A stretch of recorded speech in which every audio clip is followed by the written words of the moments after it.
There's a hidden conspiracy that's been going on behind the scenes in front of your very eyes, and you haven't even noticed. A seemingly minor character has manipulated the entire series all along. Even something as insignificant as Itachi's forehead poke has a secret malicious purpose in this grand conspiracy, and it all concerns one man, Hiyashi Hyuga. Rolling your eyes already? This is exactly what they wanted you to do. Because if you realized how Hiyashi has masterfully manipulated others throughout the entire series, even including the current Boruto series today, you'll come to realize that his motto, Hyuga is the most powerful clan in Konoha, isn't referring to their fighting power. This is something that has been brewing since the very start of ninja history. And it all comes from one little phrase people overlook. The phrase that has been misunderstood so massively it nearly led to the Earth's destruction, Hamura's celestial decree. You might recognize it as the decree that was misinterpreted by his descendant Tonari, leading to the events of the Naruto movie The Last. But the original celestial decree was never actually stated, and for good reason, because this decree was so secret that only phase 1 of the grand plan was only just achieved in Boruto's time, and phase 2 may have also decided Boruto's fate. You'll soon come to realize what the true decree really was as we go through the series. As heir, Hiyashi would get to enjoy his childhood, because when he was a bit older, the truth was revealed. It would turn his whole world upside down. During his adolescence, his father, the previous head of the Hyuga, summoned him to a meeting. It was top secret. He was told about the celestial decree. With this came shock. His whole childhood was spent thinking about everything he would be spoiled by, all the money, toys, and friends. But now he must do this instead. However, once his father explained the benefits, the teenage Hiyashi started to understand. So although Hiyashi never asked for any of this, he started to see himself as the last hope for peace in the world. And as such, he became devoted to his duty. After all, if he failed, he would be just another name in the Hyuga family. No legacy, no accomplishments, no nothing. A fate worse than death for someone in the proud Hyuga clan. But even then, what would cause such a change in the young Hiyashi? It was an ancient legend, a tale nearly as old as time itself. But before we reveal it, we'll first look at how it impacted nearly every part of Naruto's life. Upon hearing the tale from his father, teenage Hiyashi got to work. His goal? An Uzumaki wife. Why? You'll soon see. But there was a problem. There were barely any Uzumaki left. Since their village in the land of whirlpools had been annihilated, only a few had survived. And since the Uzumaki bloodline was so precious, everyone with power and status wanted to be married to one. Even Hashirama Senju, the first Hokage, used his position in the village to marry Mito Uzumaki. In current times, the fourth Hokage, Minato Namikaze, had married Kushina Uzumaki, as they had grown up as childhood sweethearts. This meant that Hiyashi had missed his opportunity and had to settle for another wife. He was distraught. How would he unite the clans now? All of the female Uzumaki were married and their name had all but died out. Now it only existed in rare places, in the far corners of the world, so things weren't looking good for the plan. Hiyashi was tempted to give up, but then he thought back to the origins of the plan. Hamura Otsutsuki, the brother to the legendary Sage of Six Paths. It was he who'd entrusted the Hyuga with this job, to unite the clans no matter what. Although Hiyashi wanted to live a normal life, he could never be that selfish. But just when all hope was lost, a little whisper flew into his ear. As a key figure of Konoha, Hiyashi would hear these whispers of things going around in the village all the time. The Hyuga were a vital clan to the village. It's no surprise that they would hear its inner workings. One of those whispers, though, was about Kushina Uzumaki. She was pregnant, and it was a boy. Hiyashi had been given an opportunity, and with it, he knew what had to be done. 2 months later, his wife became pregnant. Hiyashi prayed his desperate gamble had paid off, and soon enough, he found out it had. His child was going to be a girl. However, Kushina and Minato had died a tragic death while fighting the Ninetales. Before Hiyashi started to despair, he heard that their son, Naruto, became the Jinchuriki of the Ninetales in the process. Now, not only was he an Uzumaki, but he also had the super powerful Ninetales chakra. Upon finding this out, Hiyashi is delighted and the plan is reborn. It wouldn't be himself who unites the clans, no. It would be his child that would do so. He had spent most of his life believing he was the chosen one, that it'd be him to marry an Uzumaki. But alas, no. After all, the plan had existed for millennia. What was one more generation? When Hamura had conceived of the mission all those years ago, he was happy to entrust it to others. Thus, so too would Hiyashi. But he decided he'd work behind the scenes, in the shadows, ensuring the necessary steps for its completion, no matter the cost.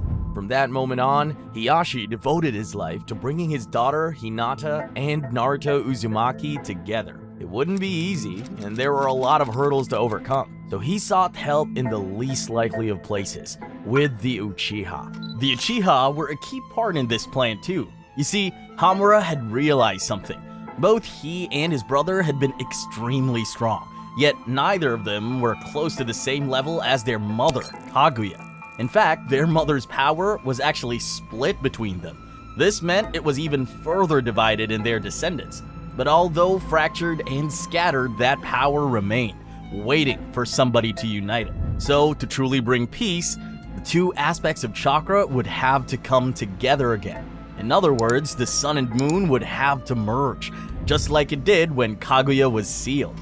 And as the Uchiha and Uzumaki were descendants of Hagoromo, they were of the sun, and the Hyuga, the moon. Although few knew about this in his day, Hiyashi did, and he kept this truth close to his heart. But before he could worry about unifying the descendants of Kaguya, he had a major dilemma to overcome. Now a middle-aged man, Hiyashi tragically loses his brother. It all started during the Leaf's war with the Cloud Village. For years, the Cloud Village wanted to steal a Byakugan and learn its secrets, but had failed on numerous occasions to get one. In the end, their chance came during peace talks with the Leaf. While they were on the verge of ending the war, a Cloud Ninja snuck into the village and stole a young Hinata. Outraged and furious, Hiyashi found the attacker and killed him. Although his reaction was justified, the Cloud pretended to be oblivious to the kidnapping, and said the only way peace would still be possible was if Hiyashi gave up his life. An eye for an eye. In reality, this was just their plan B,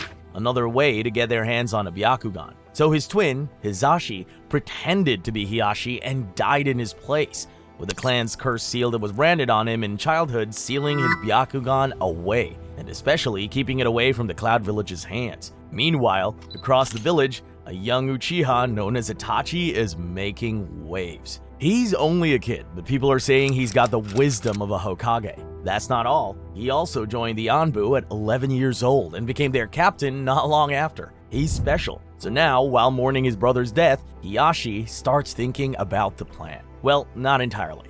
As much as he tries to hide it, his brother's death has made him subconsciously question his will and drive for the plan. But these feelings are pushed aside for now. But anyway, although on one level the plan is all about enriching the Hyuga clan with Uzumaki blood, at its root, it's about uniting the Leaf's major clans. Something that Itachi is also eager to do. This leads to Hiyashi secretly meeting up with Itachi and telling him about the millennia-old conspiracy and how he plans to fulfill it. Hiyashi tells Itachi about the Otsutsuki brothers and how they both had separate plans to unite their descendants.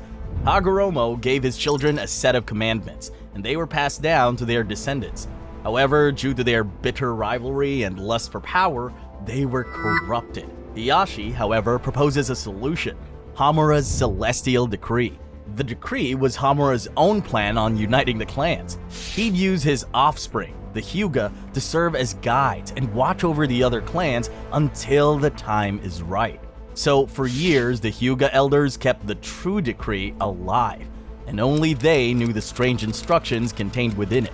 So while the Senju and Uchiha were engaged in centuries of conflict, the Hyuga were slowly passing down the decree from generation to generation while they formulated a plan. And now, Hiyashi had that plan: to marry his daughter to Naruto, uniting the Uzumaki, who were close to the Senju, and the Hyuga, and then later bring Uchiha blood into the mix.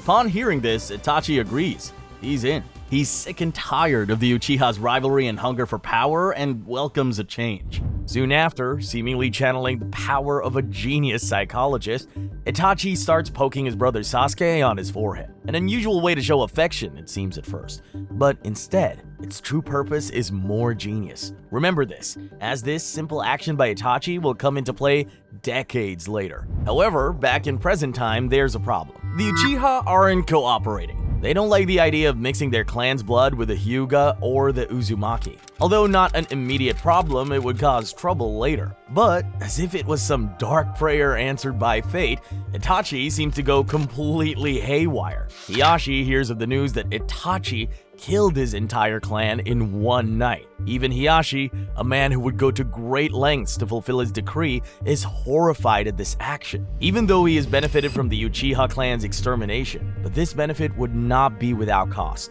Itachi must now be a rogue ninja. He is out of action for the time being and can no longer further the plan. At the very least, his forehead poking will bring great benefit to Phase 2. Even if Itachi is a mass murderer, Hiyashi, deep in his heart, is still grateful for him. With Sasuke and Itachi as the sole survivors of the Uchiha, somehow getting their bloodline involved was going to be even more difficult. But Hiyashi decided to worry about that part later. He instead focused on the Hyuga-Uzumaki union. Things were going well, and the idea of combining the bloodlines was an actual possibility. But first, he had to make sure Naruto married his daughter. But there's one obstacle that came that he could never foresee.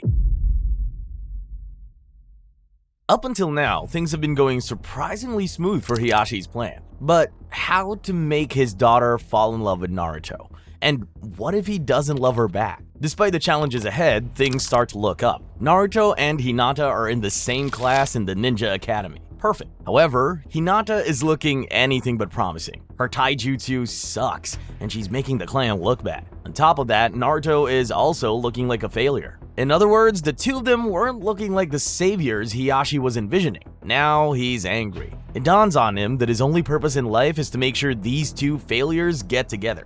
Again, he questions Hamura and his ideas. Does the clan's blood really need to be mixed? It was an insane idea. Who was he to play God? The more he thought about it, the more it sounded like something that recent traitor Orochimaru would come up with. But as Hiyashi looked around and saw how divided the world was, he knew Hamura was right. He knew it was a near miracle that the decree had even survived this long without corruption. However, he'd one day find out that wasn't completely true. A group of the Otsutsuki living on the moon had also received the decree and completely misunderstood it. But that wouldn't be relevant until much, much later. So even though things with the plan were looking great, Hiyashi spends almost every waking hour thinking about it. And of course, he has a plan B.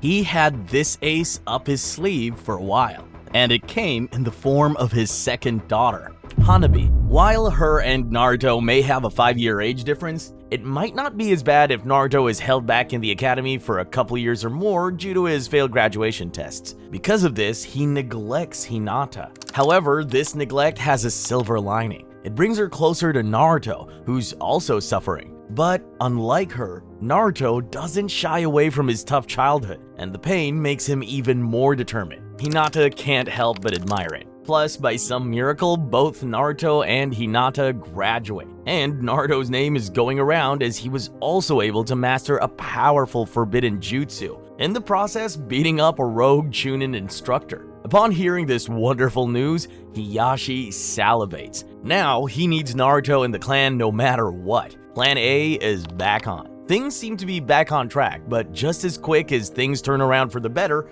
they turn around for the worse yet again. Disaster strikes. Naruto and Hinata are put on separate teams. Hiyashi realizes the plan needs to change, and quickly, or else they might fall in love with different people. So he uses his quick wit and comes up with a risky move. He keeps it in his back pocket, waiting for the perfect time to use it. Shortly after, the time comes to play the card. It's when Kurenai shows up and lets Hiyashi know that Hinata is going to be on her team, with 2 other boys. However, Hinata is eavesdropping on the conversation, and since his Byakugan can see through walls, Hiyashi knows. He decides to take the opportunity to mock her and tell Kurenai that he doesn't care and that the clan doesn't need her. This is all strategy. If she thinks they don't need her, she'll be more likely to marry someone the clan would see as undesirable. Therefore, since both of her teammates are from prestigious Konoha clans, she is now inclined not to go for them. Instead, the brash, troublesome, and unlike Nine-Tails Jinchuriki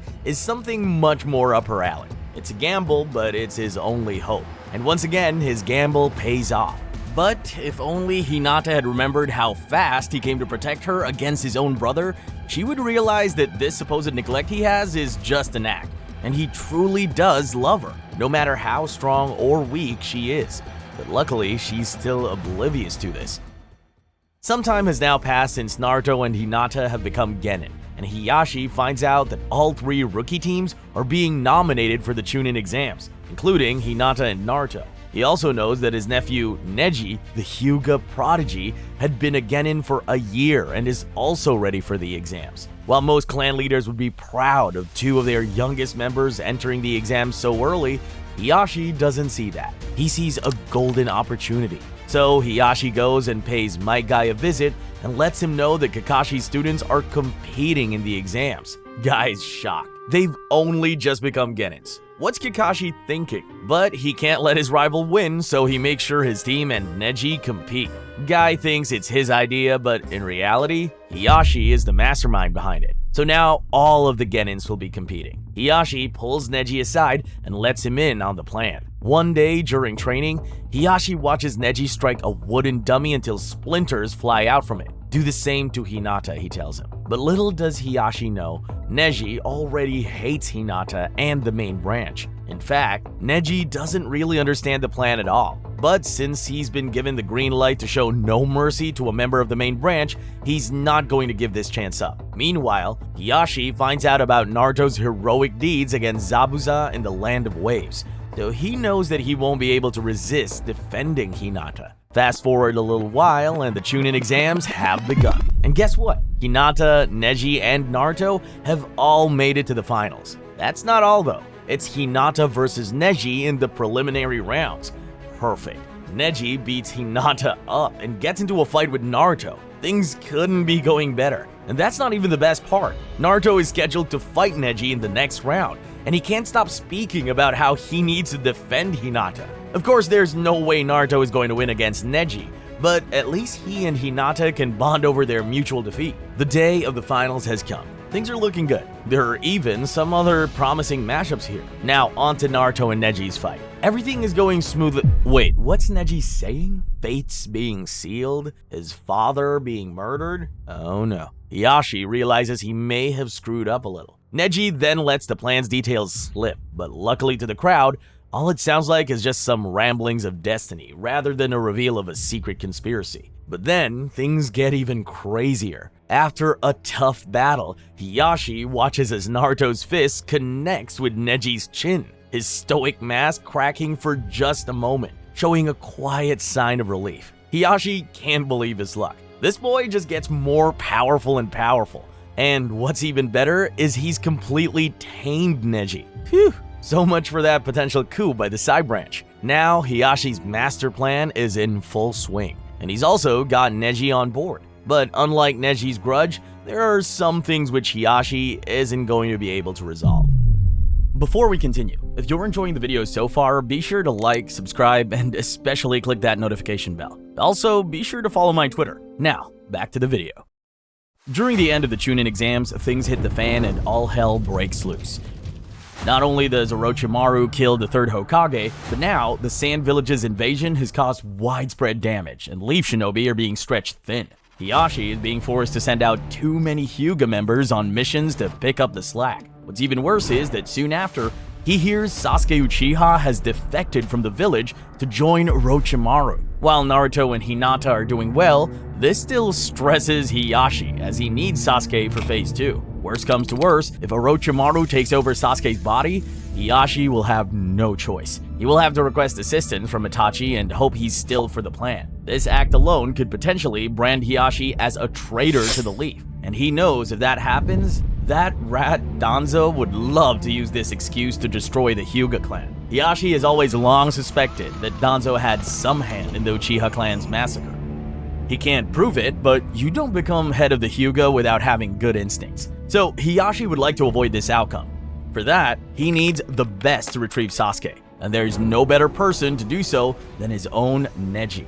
But things go sour really quick. Neji fights some strange spider guy and gets completely destroyed. He's on the verge of death in the emergency room, it's not looking good. Darting forward and back throughout the Hyuga grounds, Hiyashi thinks about what to do next.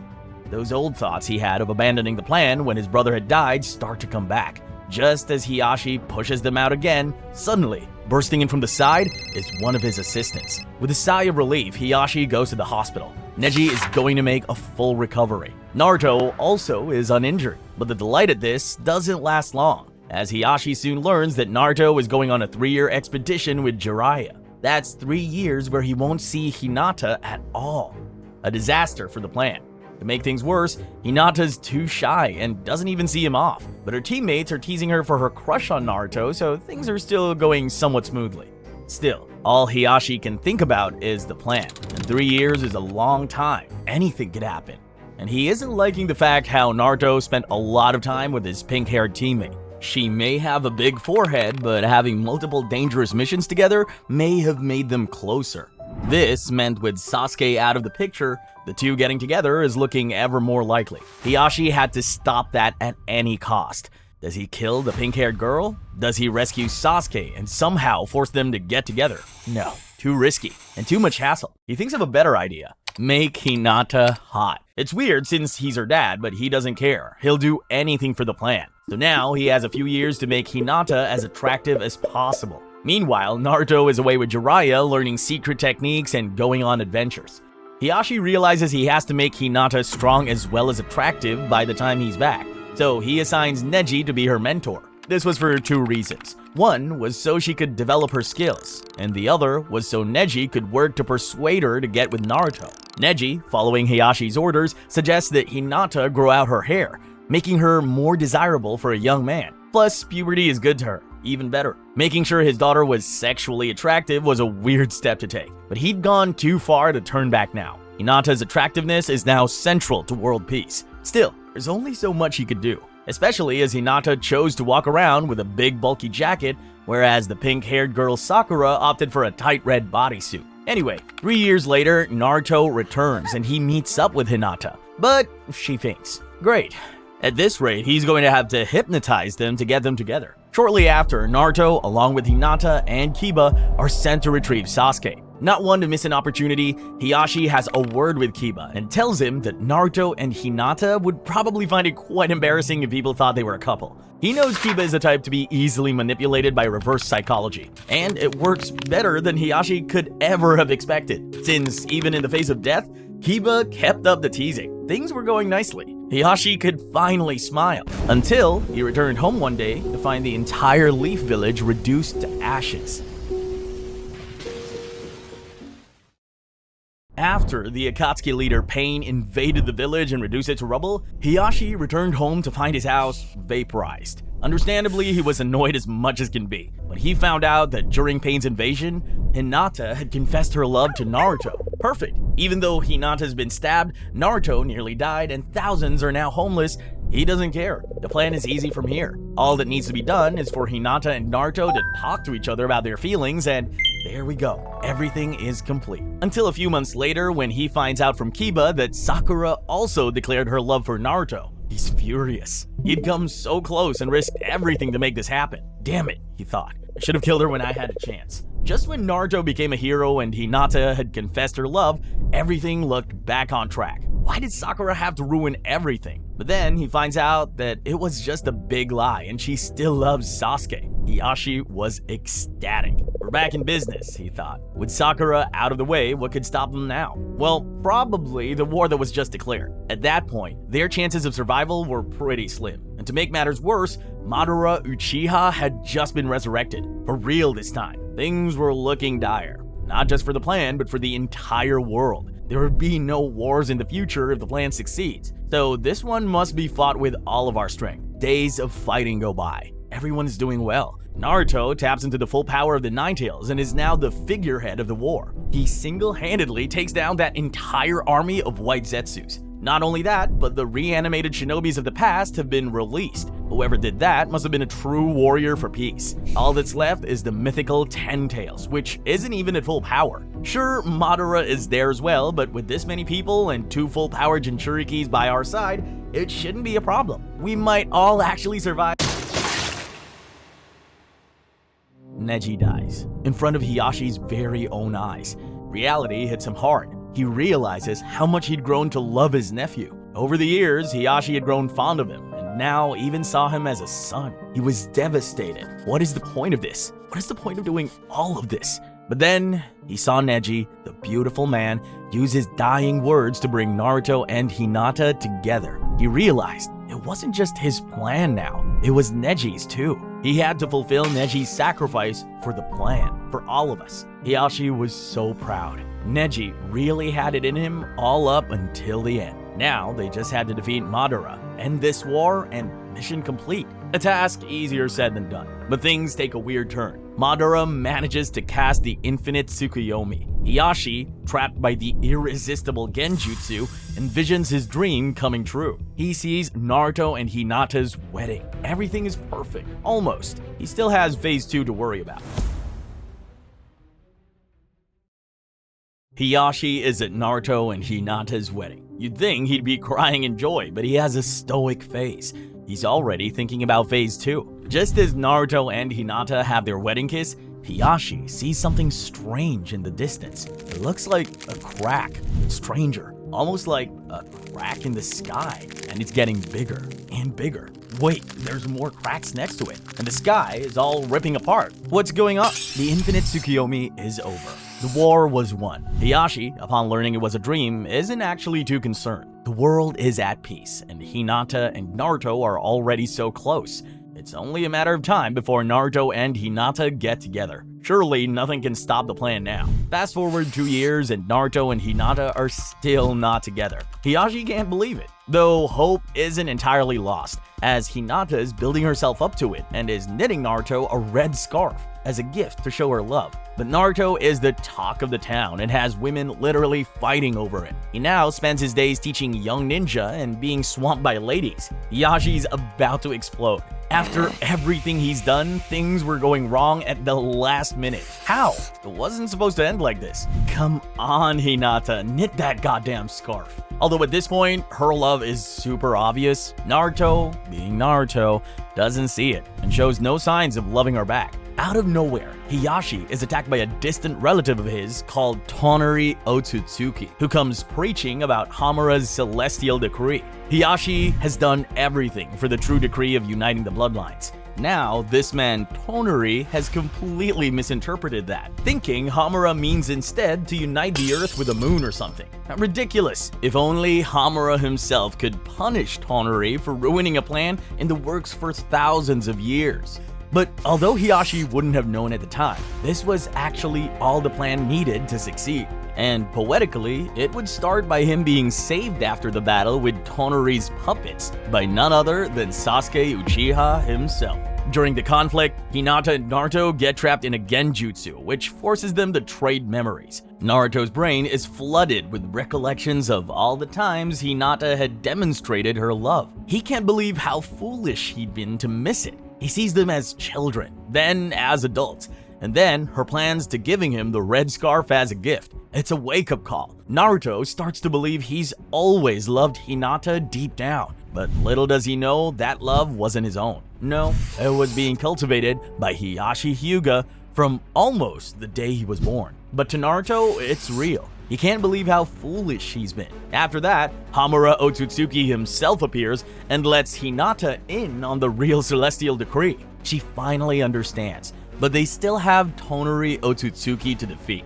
Now that Hinata knows what is on the line here, she knows she has to fight with all of her power. After all, she's going to be the head of the Hyuga clan next. After a tough battle, they finally win. Tonari is now himself aware of the true celestial decree. When they arrive home, Hiyashi is delighted to see they're now finally together. It only took 2 decades, endless death, a world war, and the moon falling out of the sky. But who cares about all of that? Now, the Hyuga are destined to be the greatest clan to ever exist, and it's only a matter of time before they incorporate the blood of the other major clans. Hiyashi can finally relax, but only for a little bit, since there's still work to do. And that brings us to phase 2 of the plan.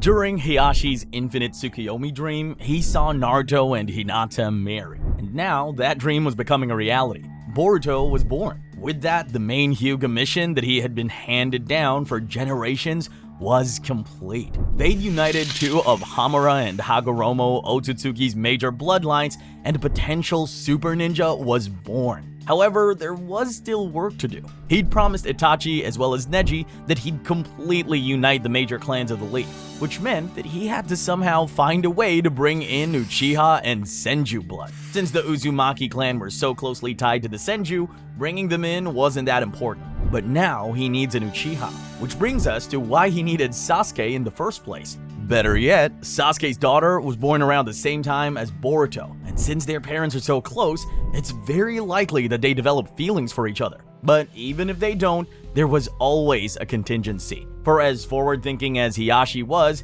he still could not match the wisdom of Itachi. For Itachi had conditioned Sasuke with the forehead poke. Why a forehead poke though? It's a strange action to do for affection, especially since Itachi made it up all by himself. He didn't take it from anyone else. It's exactly the strangeness of the forehead poke that makes it so effective. Its uniqueness makes it so special to the subject, or in this case, we should say target. Itachi knew that the forehead poke he gave to Sasuke would translate over to his loved ones, and just as planned, it had. Sasuke's daughter, Sarada, now correlates love with the poke. Should Sarada ever not find a liking to Boruto, all it would need is a forehead poke from him, and her subconscious conditioning steps in. She will soon come around to loving Boruto with a near guarantee. It truly is genius. And thus, phase 2 of the plan is born. Operation Boruto and Sarada. But now, Hiyashi's an old man, and there's someone else in the mix that threatens his plans. A girl called Sumire. Now in his 60s, Hiyashi has had time to reflect. In his heart, he knows everything he did was for the good of the world, but he can't help feeling some regrets. He let his twin brother die, used his nephew as a pawn, and even neglected his own daughter. It's no wonder he was such a cold character in the Naruto series. But now a grandpa, he's done a complete 180. In Boruto, Hiyashi Hyuga is no longer the dispassionate, stoic clan leader. He's now a kind, warm grandpa. Now that phase 1 of his plan has been complete, he no longer has to keep the tight restrictions on the clan. No more cursed seals and no more slavery of the side branch. After all, when all's said and done, everyone can live in peace. He loves his grandchildren, and it looks like all of the crazy events of his life managed to soften him up in the end. But that doesn't mean he's given up on the plan. He may be old, but there's still enough time for him to see Boruto and Sarada get married and have kids. But he won't be the one to do it. After much contemplation, Hiyashi knows he's too old and doesn't have the energy left for any more conspiracies, so he decides to pass the torch. Remember, this celestial decree has been passed down from Hyuga chiefs to their successors since, well, the beginning of their existence. And while Hinata is likely not going to end up being clan chief, she's probably the strongest Hyuga, since she absorbed Hamura's chakra. And as Boruto is her son, she's the perfect candidate to carry on the plan. After all he's done, we can all agree that Hiyashi deserves a break. But how to convince Hinata? Well, it's probably best if he doesn't include the bit that he neglected her purely for the plan. But assuming he does manage to convince her, it's likely now in Hinata's hands to make sure her son gets with Sarada. As of now, they're both 16 years old in the series, so it'll be a little while before we find out if phase 2 is a success. But there's been some signs. Although they seem more like friends and rivals than lovers, there have been some hints of romance between them. For those that read the Two Blue Vortex manga, you'll know exactly what I'm talking about. But just like Sakura was the main obstacle in the Naruto Hinata plan, Boruto and Sarada share a similar obstacle, the one known as Sumire. And if Hinata really did inherit the plan, once the current situation in Boruto is dealt with, maybe she'll pick up where her father left off and make sure Boruto gets with Sarada. Or maybe Hiyashi himself still has some tricks up his sleeve. However, if Hinata is the one to carry it out, then all we can say is this: the child created from that will probably look like this. The fandom itself actually pushes this idea further with the idea of Soruto, the new series starring Boruto's son. While this is just some lighthearted fun, there are other aspects of the Naruto fandom which are much darker. To see them, be sure to click this video here. Thanks for watching.